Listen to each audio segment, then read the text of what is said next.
the children film Romy Salon. I hope you all enjoy the film. It's a film about a sweet girl who wants to do something big for her grandma, even though she's just 10 years old. And it's really heartwarming to see her what she did for her grandma. And tonight we are very lucky to have the screenwriter of the film, Tamara, the director of the film, Mischa, the producer of the film, Burny, and the CEO of Base Studio in Indonesia, Shanty, Harmayn. Before we get to the juicy talk with all of these wonderful people, I'd like to welcome Yolanda Meisner, the Director of Culture and Communication of the Embassy of the Netherlands and also the Cultural Attaché. Welcome, Yolanda. Thank you, Amelia. Thank you. Selamat malam, selamat datang. Welcome to the Erasmus Huis. Thank you for being with us tonight to the movie talk. Since the pandemic, we organize Erasmus Huis to bring Dutch cultural activities to your homes. And we keep on doing this until the Erasmus Huis is open again. Movies are a special topic to the Erasmus Huis because there's a lot going on in the Dutch and Indonesian movie industry, and we think that working together and bringing together these two industries will help both countries to develop their skills and their possibilities within the field of moving. There's a lot of challenges in both countries nowadays, especially in this pandemic times. And we hope to open up our cinemas and producing industries soon so that it can blossom again. That's why we think there's a lot to gain in collaboration between our two countries. Since we opened up the Erasmus Huis, we organize the Family Film Movie Festival, which concerns and contains showing, broadcasting a children movie every third Sunday of the month. And it's really a great opportunity to bring Dutch arts and culture into the homes of Indonesians and to get to know, to get acquainted to the Dutch culture. Romy's Salon, Romy's Kapsalon in Dutch, is a very good example of what we call the high quality Dutch children movies, where we're very proud of, in which the world of children is taken very seriously, and it's shown from the side of children and have really serious stories, but also very entertaining. I'm very proud that we have the producer and the script writer and the director of the movie of Romy Salon amongst us, and can present it to the Indonesian audience. I hope we have a fruitful discussion and we can bring both worlds together tonight. Thank you. Thank you so much, Yolanda. Okay, we start with Tamara Bos. Tamara has written more than 30 books for children, scripts for feature films, drama series, and original and adaptation for both films and theatrical plays. One of her films, Winky's Horse, and actually the sequel, Where's Winky's Horse, has won the equivalence of Dutch Oscar, the Golden Calf, for Best Children Film, and has become a national and international success. And so did Romy Salon that we just watched, who, she wrote the original screenplay for it, also a book, and this film has won more than 20 national and international awards. So welcome, Tamara. Thank you, Amelia. yeah, how did you come up with the idea of this film?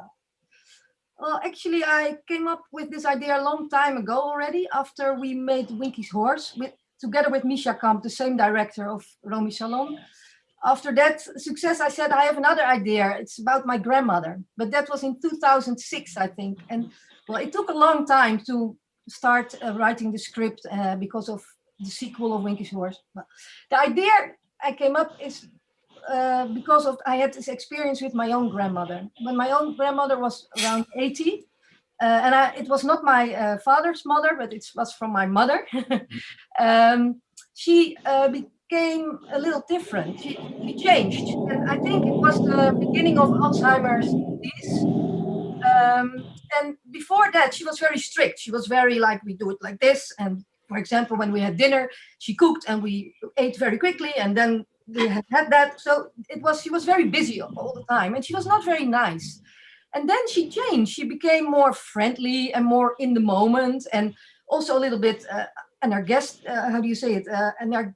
Like when I was walking with her and we passed the park and it was closed, and she said, well, we can get in. And I said, no, Grandma, we can't. It's closed. We can get in. So she changed. And for me as a granddaughter, I was 17, 18. It was really fun to see my grandmother change like that. But for my mother and her sisters, it was really difficult to see their mother change. And I thought it's very interesting to see this disease by the perspective of a child, because for a child it's different. A child has different connection with this woman. Like my mother saw her mother always as her mother, of course, and now she was becoming more, like a child maybe. And for me, it was different. And I thought this horrible disease, because it is a horrible disease, it also brought me something. It brought me connection with my grandmother. Like she told me stories about her first love, and we had a lot of fun, more fun in the last years of her life than we had before. So I always thought I want to make a film about it. And then because I really like to make good children's films, I changed Romy, because of course Romy is me a little bit. I made her 10 years old and not 17. And well, we worked a long time on the script and a long time on financing the film. It was very difficult. So at a certain point, I said, I will write a book. And the publisher published the book. And 3 years after that, we made the movie. So it took us a long time, but now we are really very happy with the film. Wow, that's really great. I mean, as a mother of two young children, each time I found a book or a film that put children as real subject and portray the world of children the way they live in it, not imposing the world of adults in the children, and also not sheltering the children from the problems that they can see, and actually put them in charge of of this problem. They can also be part of the solution. That always make me really, really happy. So thank you so much, Tamara, for this story. Yeah, well, you're welcome. You want to tell me to tell some more, or are you going to go? Yes. So one more question for you is, how's the audience in the Netherlands found the film? Well, I think the reactions on the film are really very good. It's a little bit a pity, I think personally, that the film was distributed like in a little bit in a niche, because it's a difficult children's film. It's not like, I think 20 years ago when we made this kind of films, there was more audience for it. And now I think a lot of parents now like their children to go to very films without problems, just amusing films. So that was sometimes a little difficult, but we reached a lot of grown-ups. So that was really good, certainly in the art house cinemas. And yeah, we were rewarded with 4 golden calves. So I think our colleagues really loved the film. And all the people I've met who've seen the film are touched or moved or had to cry, or made them think about their own grandmother. Or people said, I want to visit my grandmother today. So I think we really touched people with this film and this story. And of course, the main actresses, Beppie Melissen for the grandmother, but also Vita Heimer for the little girl. They did outstanding performances, and they were really very great. And that helped our story, of course. Wow. Okay, we'll come back to you, but now we will have Mischa Kamp, the director of the film. She's a longtime collaborator of Tamara Bos. They have collaborated before, including in the production of Winky's Horse and Where's Winky Horse. So Mischa is also multi-award-winning Dutch director. Welcome, Mischa. Thank you. Yeah. So go ahead. No, go ahead. So I know Tamara already for a long time. I went to film school in Amsterdam, the Dutch film school. And I think in my 4th year, I already got to know Tamara. And so we worked together for a longer period. And I think this is a very, very special film. Because again, we could work also with Burny on this film as a producer, and for me, I think especially the relationship between the grandma and the granddaughter, to have this good chemical between the two of them made us look for a good girl for the age of 10. But I think we succeeded in that case. Wow, that's great. And so, Mischa, when Tamara approached you, what excited you about Romy Salon when she asked you to work in it? I think most of the time with the Tamara stories, it is really based on characters.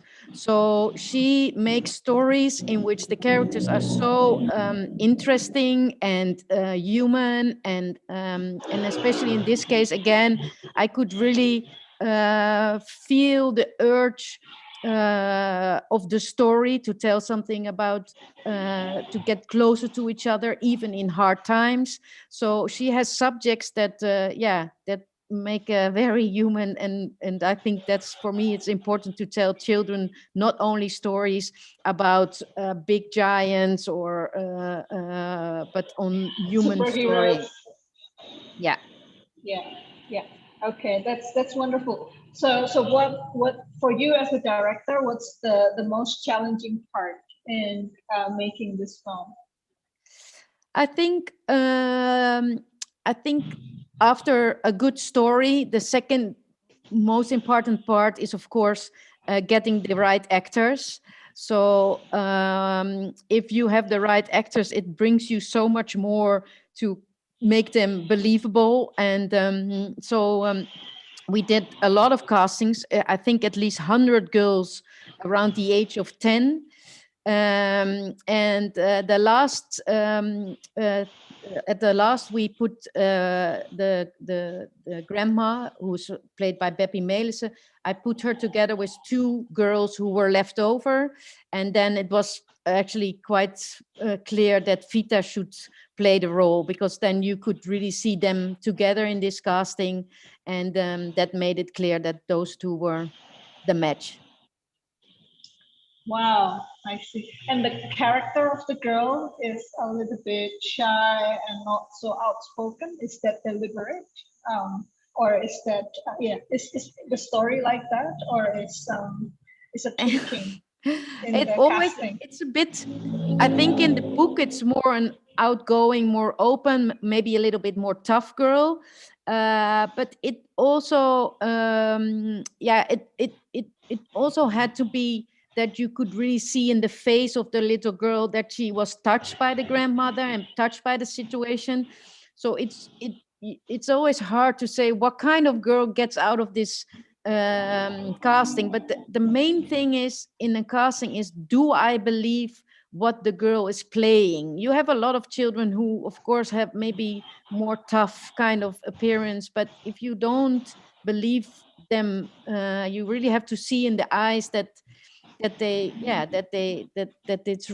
real, that it's touching them.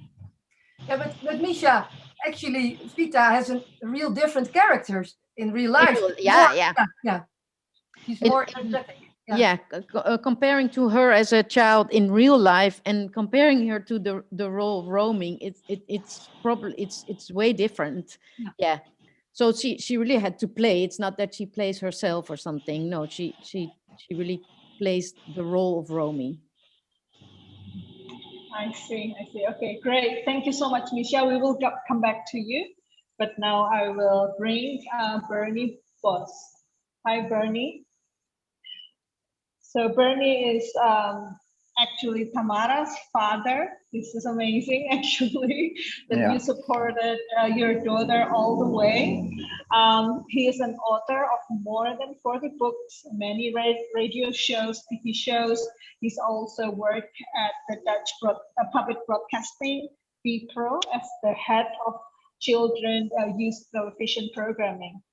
And then he started his own production company, Boss Bros. Hi, Burny. Are you here? Hello. Hello. You can hear me? Oh, yes. Yes? Yes. Hello, can you hear me? There you are. Okay. Yes, there you are. Yeah. So I just heard from Tamara before we started. I just heard that it took a long time. It took more than 6 years for Romy Salon to be actually released, produced and released, and the financing is not easy. So how did you navigate around this issue? Financing is always a big problem when the film is more expensive than 1.2 million or 1.3 million in the Netherlands. And this film was more expensive, and it was necessary to find extra money. So we needed a co-producer or a company or a country which was interesting to work with.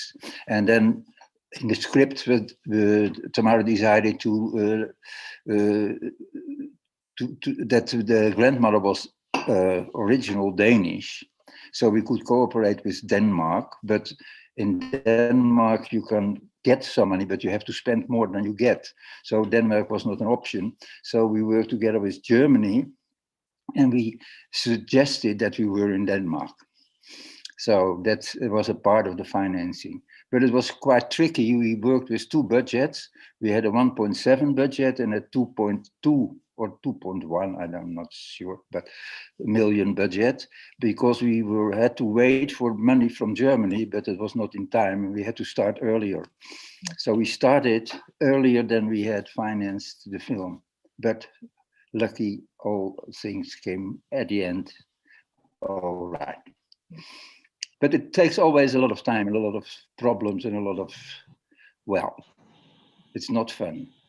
But actually, the Germans were the first ones to get in. Before we had Dutch money, we had already the German broadcast. The Germans were enthusiastic about the story and the script, so they wanted to, and they liked the films we produced in the past, of course, the Minus films and the Winky Horse film, and etc. So we were, for this German producer, we were quite famous. They liked us, and they liked the script. I see. That's wonderful. So another question with you is that, you know, it's very surprising for me to hear this from you, because in an Indonesian perspective, Europe has a much more better infrastructure and film financing, especially for children books, children television, and children films.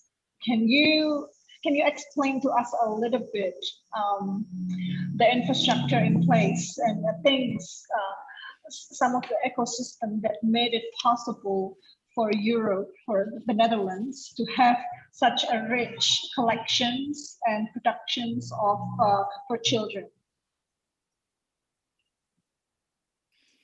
Well, in Holland we have a fund, the film fund, and you can use this film fund, and also children films are important in Holland, so they take you serious and you can get their money. But getting money from the fund is not enough.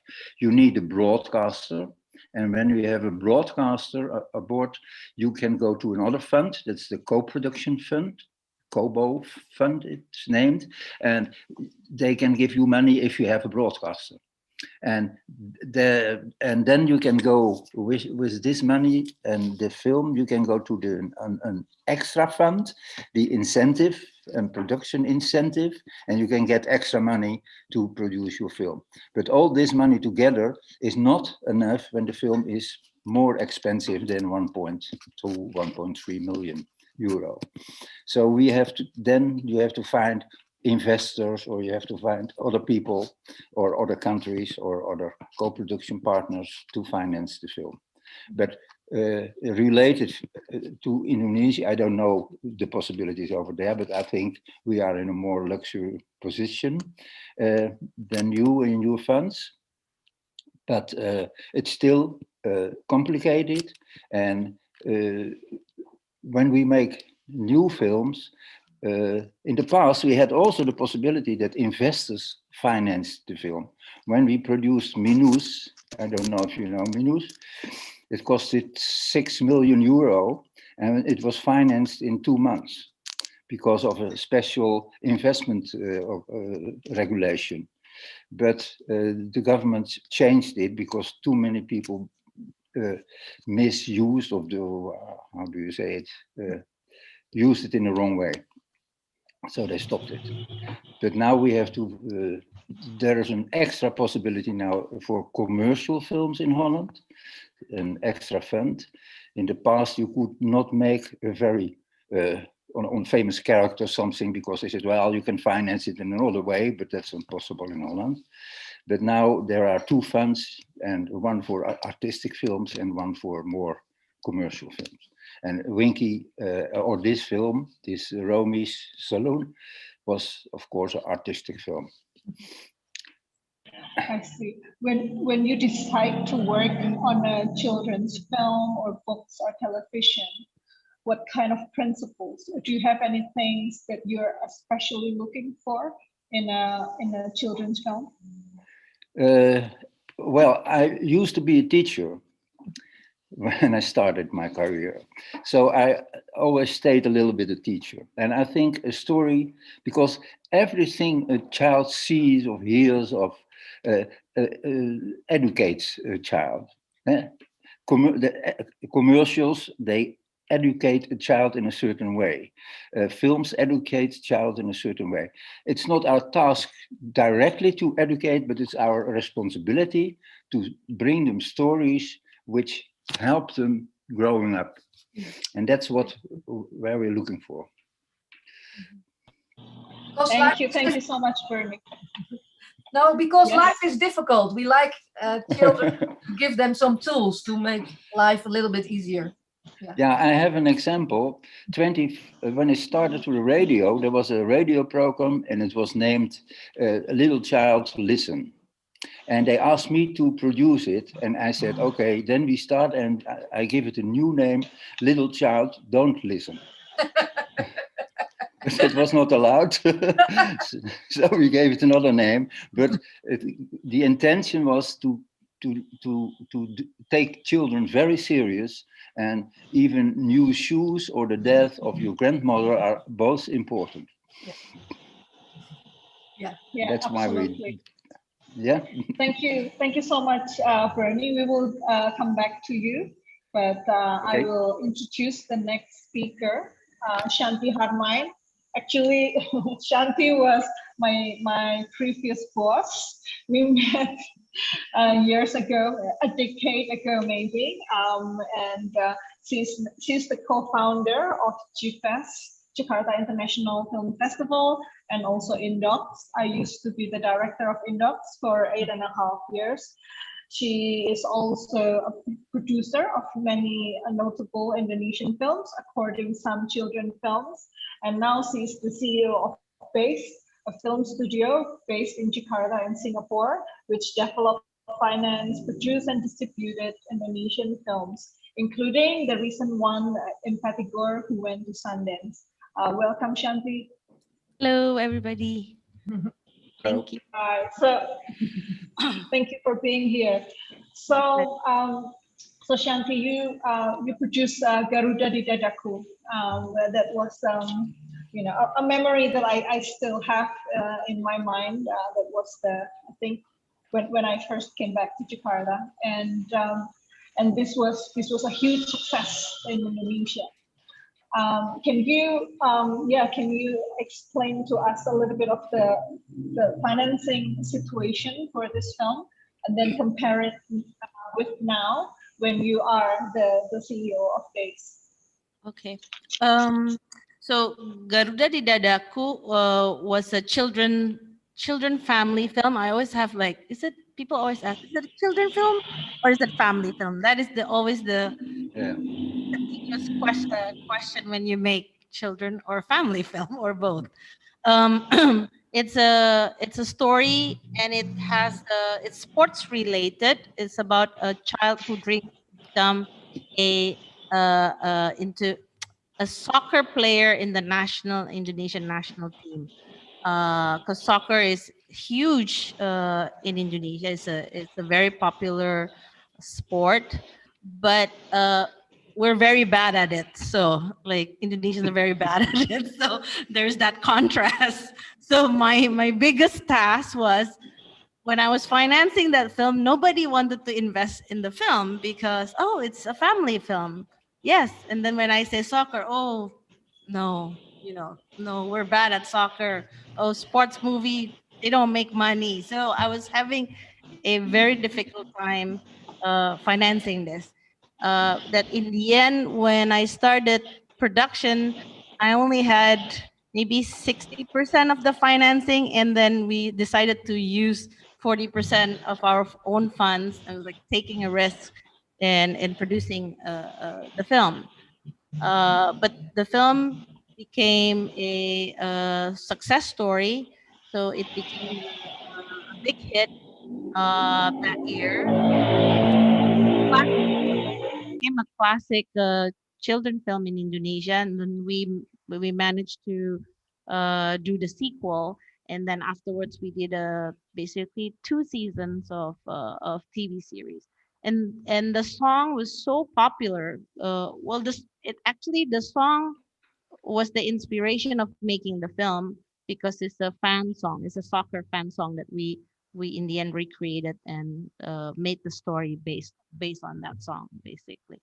But my point about the story that I'm telling is a success story, but not many children film in Indonesia is a success story, and that's the pity, because our audience still believes in how to say, big Hollywood studio films. Like every summer, all on the Indonesian audience will wait for that big Hollywood release. So that's we're basically head to head with that, and the fact that there is no, how to say, constant supply or constant production of Indonesian children film, it doesn't make the Indonesian film children film belt as like a strong base. So, but the good thing is, like Garuda di Daraku, we have another film called Laskar Pelangi, which became one of the most highest grossing film ever in Indonesia at one point, until another film beats it. But for the longest time, it was the highest grossing film ever, and that was a children film, and it's based on a famous is an adaptation of a very famous book with a huge follower. So it proves that actually children film is very important. It works for the Indonesian audience, but it's just not, how do you say, it's not constant enough that's being produced. So that's my message, my point. Thank you, Shanti. Before we move to open a question and answer, I want to ask this question because Shanti has addressed some of the biggest elephant in the room, which is Americanization of the world, and domination of Hollywood upon other film industries. So Shanti, can you explain to us yeah, basically the audience preference yeah, and in comparison between, you know, a film like a famous Disney film and like an Indonesian film, you know, how's the return, or how's the market for these two? Okay. In terms of market, I think Indonesian film market, and I have to refer this before the pandemic, because right now all charts are off. But before the pandemic, the market was growing at a super healthy growth, actually quite high growth at 20% per year. It's huge, and we've become the 10 biggest film market in the world, on the way of becoming a $1 billion market. So it's the capacity, the potential is very big. But if you talk about specifically the belt of children film, how do you say, the supreme power, it hasn't moved, because I think they have a huge promotional machine that has already started maybe 2 years before. So it's such a big machinery that's why I think if we want to basically compete, I mean, this doesn't apply to, let's say, teen film or adult film. Yeah, I'm just saying specifically for children film.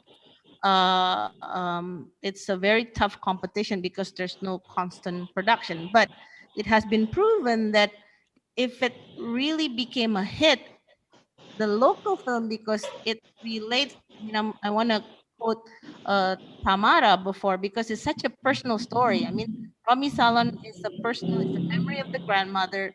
So these other films also personal stories, is, you know, memories of childhood, how growing up in Belitung, soccer. It's, you know, everybody's a fan, so everybody knows the feeling of going to the soccer, you know, watching a soccer a match in the stadium. So it's very local and very relatable to the audience.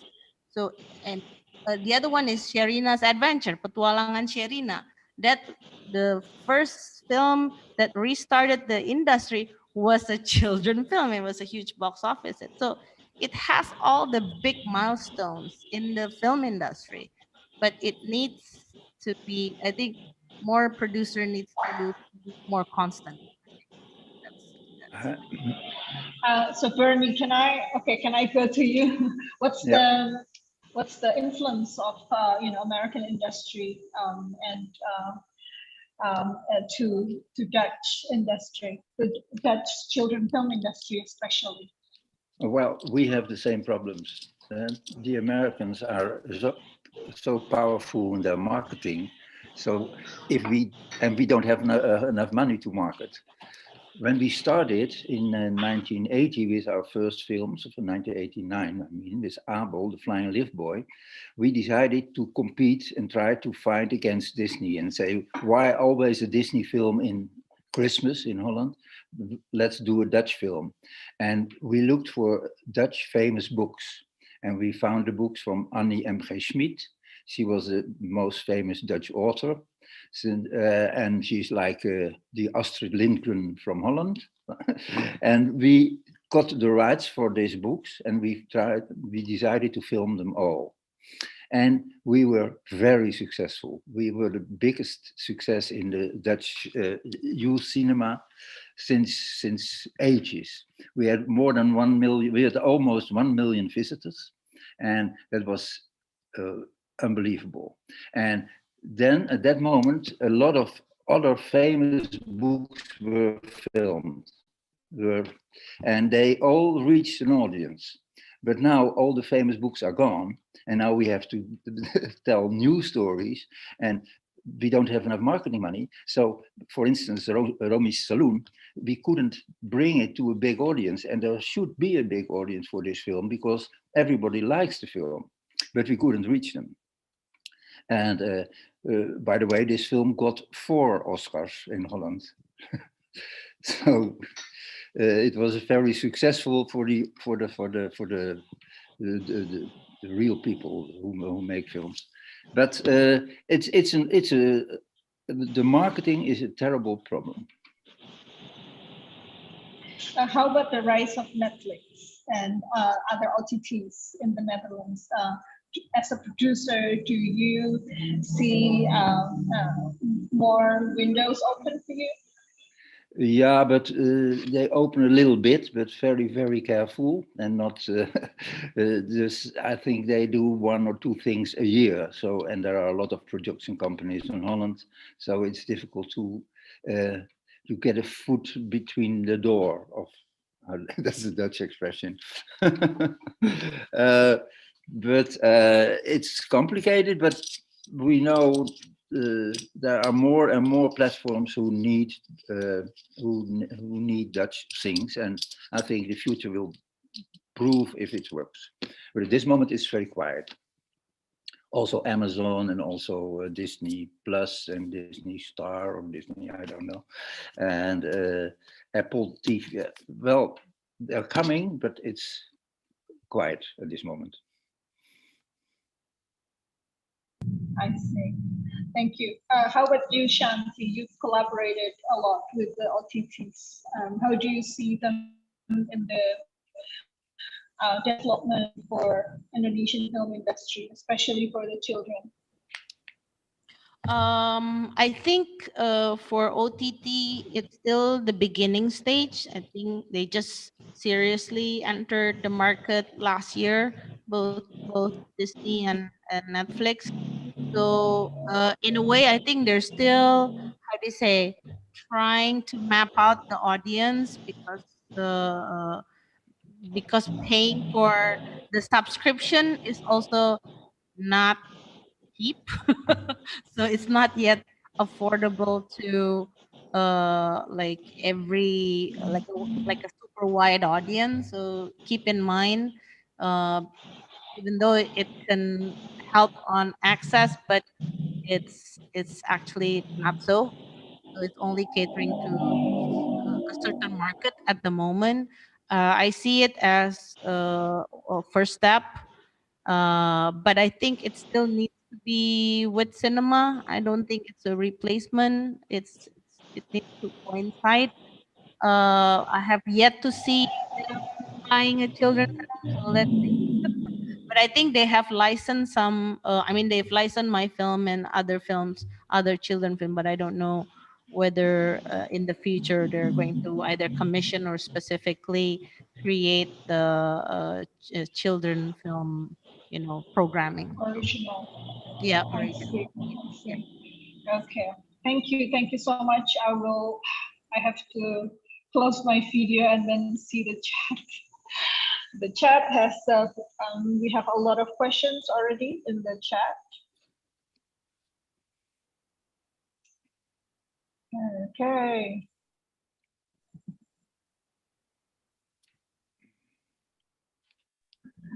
There's a greeting from Eindhoven, from Tanding Sari. Thank you for watching it. Do you want me to answer maybe some questions that I saw coming by? Yes, please, Tamara. This was Mischa. Oh, hi, Mischa. Yes, sorry. I can also see that Tamara answered some. So we made a village. We made it out of different villages in Holland. So it's not shot in one Dutch village, but several. So what Tamara says, the hairdresser saloon was in Strijen. The shopping street was in Haarlem. Of course, we had to shoot for a long time in a hairdressing saloon. So we looked together with the person of the art direction to find a place which wasn't too new, because we wanted to have it a little bit of the grandma look. And we found actually a hairdressing saloon that was empty already because the owner just died. And so that was one of the reasons it was quite good that we could shoot there for 2 weeks, because it's hard to close down a hairdressing saloon for 2 weeks and say, yeah, we want to shoot here. So we were lucky by finding that shop in Strijen. I saw another question coming by about the acting part. And so we had 100 girls looking for the role of Romy. And when we found Vita at the end, which we saw already in the casting, some very good, relationship between Beppie and Vita. And so we had one session of with Tamara, the scriptwriter, and us together talking about the film and reading some parts of it. But most of the time we just the day we told Vita on the script day what we were on the shooting day, what we were going to do, and tell her, like, because you don't film chronological. So we told her, like, today you went to school and grandma is already living in the elderly home, or she still has the hairdresser. We always had to tell her where we were in the script. Yeah. So and I don't know. Can I tell There's something, please? Oh. Yes. Yeah. Well, I would like to tell that when we were developing the script, and like I told, it took almost 10 years actually. But when we started with the script, at a certain point, Mischa asked me, what kind of grandmother, what kind of woman do you see? And then I said, I have to think about this actress, Beppie Melisje. She's a comic actress in the Netherlands. But then when we Googled her, she was not 60 at that time. So what I want to tell, it took us 10 years to finance the film, but that was good because then the main actress was old enough for the part, and our child actress was born. So sometimes it's good that it takes a lot of time to finance. That's just some positive joke. Some of the questions are, is the story based on true story? Tamara, you want to? Only the first idea was based on a true story, but the whole story was made up. Like, my grandmother didn't have a hairdressing salon. There was a hairdressing salon near where I live. And I saw an elderly woman and her granddaughter come in after school every day. And I thought, that's a really great environment. I want to do something with it. And then I choose this environment to take for my story about my grandmother and her disease. So that's when you build the story. You start with a small idea, and then you start thinking, what's the best arena to tell this story? And since I really love a hairdressing salon, it's really a girly world also, and it's really visually very interesting. And I think when you make a film, you have to think visually, because film is telling a story by images. So you always have to think, what are we seeing? So when I write a script, of course, the structure of the story, but I also think, what are we seeing? Thank you. And Mischa, I think this is a compliment to you. There's a question, is Romy and the grandma related? Yeah. No, they're not related to each other. They really liked each other from the first moment, but there's no relationship whatsoever between them. That's great. Another question about the painting. Who has painted it, and how did you find the painting, and why this painting?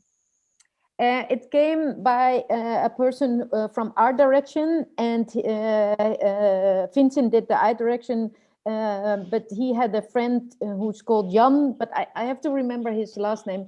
And Jan is a very, very fast painter, because this painting, I think he painted in like one and a half an hour. So it was very, he's like a very quick painter, and it had to be something which was really, that you could recognize it immediately as the place of grandma back in Denmark. But at the moment we first shot in the Netherlands, and then we went to Denmark, but we needed the painting already in the Netherlands, but we didn't have the location in Denmark yet. So the painting we made, and when we went to Denmark, it's a bit fake, because the house is at the beach, but there's no like cliff at that beach. So that's what we also composed in After Effects. Okay, great. There is already a question about the sequel of this film. Will you make a sequel of this film? Well, actually, we did talk about it. Especially the main actresses, they both asked me to write a sequel because they wanted to play again together. But well, I don't know. I don't know what kind of story that would be. And then I already had to finish it because Vita is growing. She's already 13 now. So maybe, yeah, I don't know. I don't know. But I will think about it. But I want to tell Right. something funny also about the film. Like at the end, when grandmother goes into the sea, it was really cold, the sea in Denmark. So we used some professional cold sea swimmers there. So it's not the actress there, only when she turns around. But that shot we shot in the Netherlands 3 months later. Yeah. So we thought, I think, Mies, it was a Danish swimmer, no? Yeah. Yeah. So the end sequence is built out of one woman that walks into the water, and one is swimming. And then we shot 3 months later. We shot the waving part of the grandma turning around, and that we in the after effects we put it all together in the film, together with some beautiful cliffs which weren't there as well. So it's all fake. It's film. Wow. It's film. Yeah. It's film. Another question is, do you plan to have the book translated into Indonesian? Yeah, well, it's not to me. Of course, I would love to have it translated in Indonesian, but it's there's only one translation in German, and well, there's the Dutch version. So if there's any publisher interested, please call me. I would say yes. Great. Another question. I think this is Can I for ask a question Mischa. as well? Yeah. Sure, of course, Shanty. Mischa, can I ask a question? How do you, because you and Tamara have collaborated several films. How do you find the cast, the children, the young actor or actress in all your films? Most of the time we use a children's casting bureau. How do you say? Office. Yeah, office. But the thing is, it's very hard to find children that are not overacting, or because a lot of children, especially when they're in the age of 9, 10, they are so willing, but it looks too much. So I think the main thing is to look for children that can listen very good, and that can really try to think what happens in a scene, just to hear what the other actor or actress says, and to listen good. So that's what we do most of the time during the castings, is played. Yeah, also that's why we asked Beppie, who Tamara already was thinking of for a long time when she was too young, Beppie. So when you can see that the child is a good listener to what happens in a scene, that's very important. It sounds a bit simple, but this simple thing is very important, that children who wants to play, that can really listen to other actors. And it's hard to say because again, Vita is in real life, she's really active, and it was quite, in the beginning it was quite strange, because then we started shooting and we said okay, action, and then she was like and then action, and then she was into this role. But and also when we stopped the scene, she went over to Beppie and starts making jokes with her again, just like 1 or 2 seconds after the shoot. And then we had to do for example, a second take, and it was like Beppie, and then I said action, and then she went in this role again. But yeah, you really have to do good long casting and good castings before you really know you have the good child. Mm-hmm. Yeah, and I think it's also important when you write for children that you don't give them too much dialogue, because that's very difficult for children. They are very good in looking, in acting, in doing things, And but there, so when you write, you have to think about that too. But Mischa is really good in finding the good children, and she really goes on. I think she found Vita 3 weeks before we start shooting. So I think the producer became mad already. Already dying. There's a related question. Is it hard to work with child actress? That's for I think, Mischa. no, but I think also what Tamara says, it's important to have a good script, as long as they if they know by doing things. And of course, in this film, when she has to work in like helping the grandma in the shop or in the dressing salon, that really appeals to children. So she really liked to do that.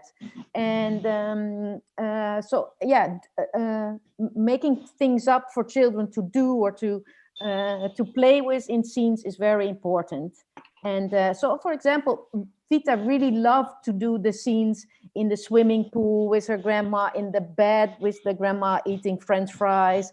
All these things are very appealing for children. And even though she had to go like 20 times to the swimming pool or in the bubble bath, but that's what children really like, and also I think like to watch these scenes.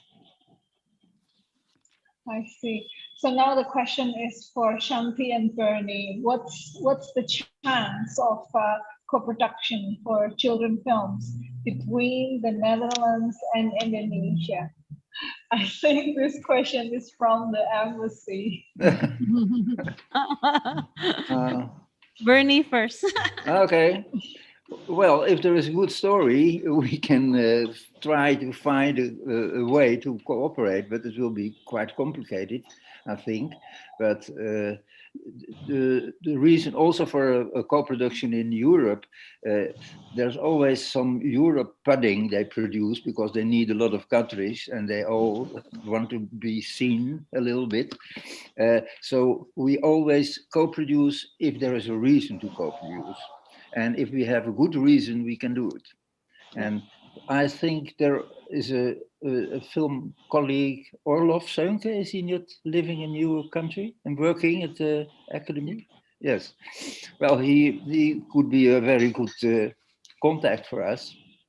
We worked together in the past. So if you find a good story, I'm in.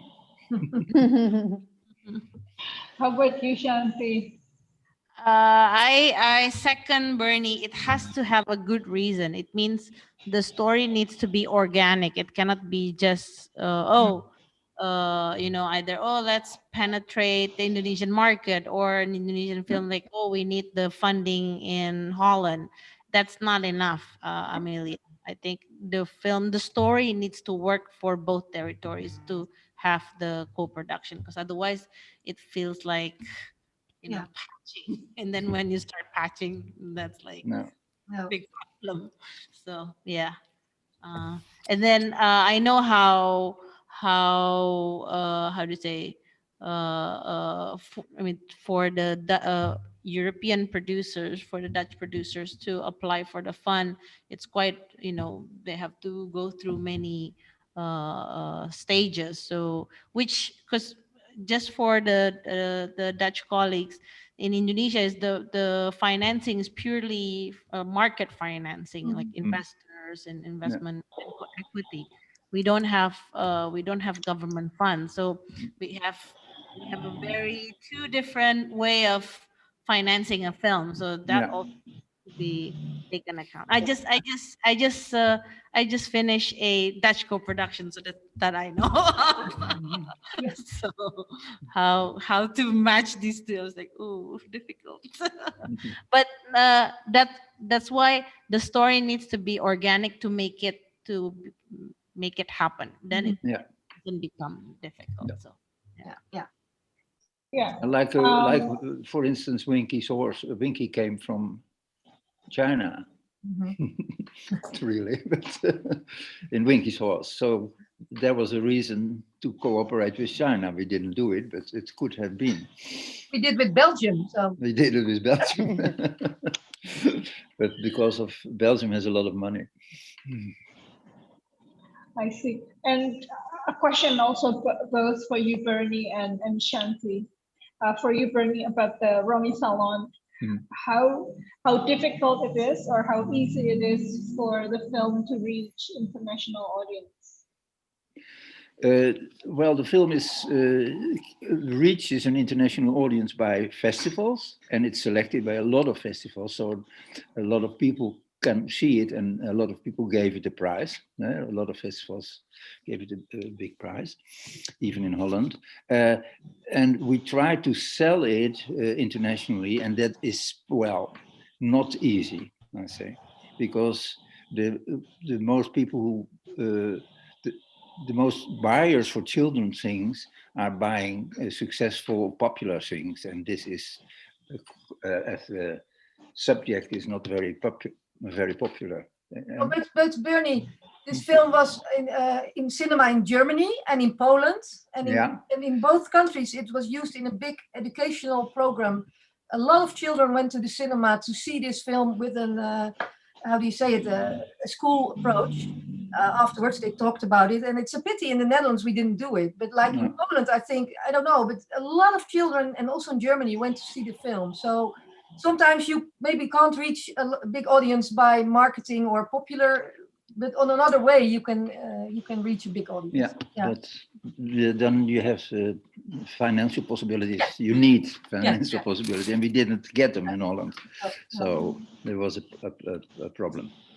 But reaching a big audience, like for instance Minus or Winky's Horse, they reached a big audience in the world because we sold it to a lot of countries, and that's different. Yes. I see. How about you, Shanty, with the children films that you produced or you finance? How difficult or how easy it is to reach international audience? I think in terms of the films that I produce, it's quite local. So we managed to sell to Malaysia, I think. Well, because of the similarities and because of soccer as well. But it did not travel to too many. It traveled in terms of festival. It went to majority of the children films festival, but not enough to basically close a distribution deal, basically. Because I think. Malaysia, though, Shan? How Sorry? about Malaysia? How about Malaysia and Brunei? Yeah, so it's only like Malaysia. It's only Malaysia and Brunei that the film traveled to. I think it's due to a similar culture, basically. But the film domestically, the film did really well. I mean, up now it's already more than 10 years. The TV keeps repeating, like licensing. I'm just like, okay, sure. So because there's not a lot of, as you know, there's not a lot of Indonesian children films. So the classics continue to be licensed and relicensed and relicensed. So it's that journey of the films. Yeah. And the soccer film is about boys or girls? So boy, but he has a manager who's disabled. So his best friend is in a wheelchair, but he's like the brain. Because he thinks that he's Arsene Wenger. So like, so he keeps like teaching me, no, you can't do that. You can't do that. And then there's a girl. So it's a trio of friends. Yeah. I tell it because we produced a series for with girls soccer. Yeah. With a football team with girls. Right. Siri. Siri. Siri. Yeah. Siri answered you. And what is the English title of the soccer film? Oh, Garuda in my heart. Garuda, yeah. Garuda. Yeah, Garuda. Yeah. We can continue chatting for hours. I think it's been really great to have you all, but the time is up. It's 9 o'clock. So, Yolanda, would you like to close this really wonderful session? Yes, thank you all so much. I think we surely could talk for hours, but online I think 1 hour is enough mostly. And I fully agree in Burny's words. We co-produce only when there's a reason to co-produce, of course, and it starts, I think, in getting to know each other and see each other's work, and that's what we do. That's what we do with showing the Dutch movies in Indonesia. But there's also a lot of other opportunities, like sending people over to the different festivals and get to know. So hopefully in the future, Dutch people can come to Indonesia and see some movies and meet peers, and the other way around as well. There's a lot of financial possibilities, I think, to do so. So let's try to find these ways to because it's starting with getting into each other's worlds in this. I thank you so much, Mischa, Tamara, Burny, Shanty, and Amelia, for taking us with you in your dreams and in your expectations and in your work. The last hour is very interesting, I think, and I really hope you all keep up the good work and keep on producing these really nice and beautiful movies. And one day we will meet live, hopefully, and start continuing our conversation. I also like to thank Oxalis, Bob, and Alice in producing this seminar, this after talk, because I think it's really interesting to get to know the people behind these beautiful productions. So thank you all for watching. Every third Sunday of the month, we keep on broadcasting these nice, beautiful Dutch family or children movies, and hope you will be with us next month. Okay, bye-bye. Thank you. Bye-bye. Thank you. Thank you so Thank much. you all. The production team would like everyone to open up their camera, and we will take a picture together, both the attendees and the speakers. Please, Wat moet ik doen? please open your camera. And, Open my camera. Heb je al, dat heb je al. My camera you is are already open. open. We're already This is open. for the participants. All the time. I was all open all the time. So please, Mas Bob, you can take a picture. Yeah. And let me know when it's done. Okay. Okay, we will just wait until everyone or most of the people have their cameras on, because I think some of them are still not there. Teman-teman bisa, They fall ya, asleep. bisa buka kamera untuk foto bersama. Somebody Bisa says buka kamera. they can't put on their camera, somebody says in the chat. Well. Oh, yeah. Oh, okay. Sometimes the connection is too bad to open cameras as well. Yeah, maybe. Yeah. Okay, so I will make the screenshot. Cheese. Yeah. In 3, 2, 1.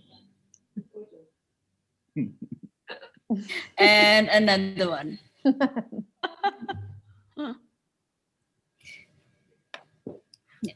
Yeah. Okay. Thank you. Okay, and then process.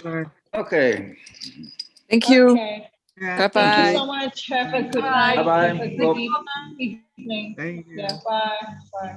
Dag, Bye. Hollander. Dag Burny. Dag Mischa. Dag Dag. Tamara. Thank Tot you. ziens. Tot ziens. Bye. Bye bye. Oh, Thank you. Thank you so much. Bye. leave.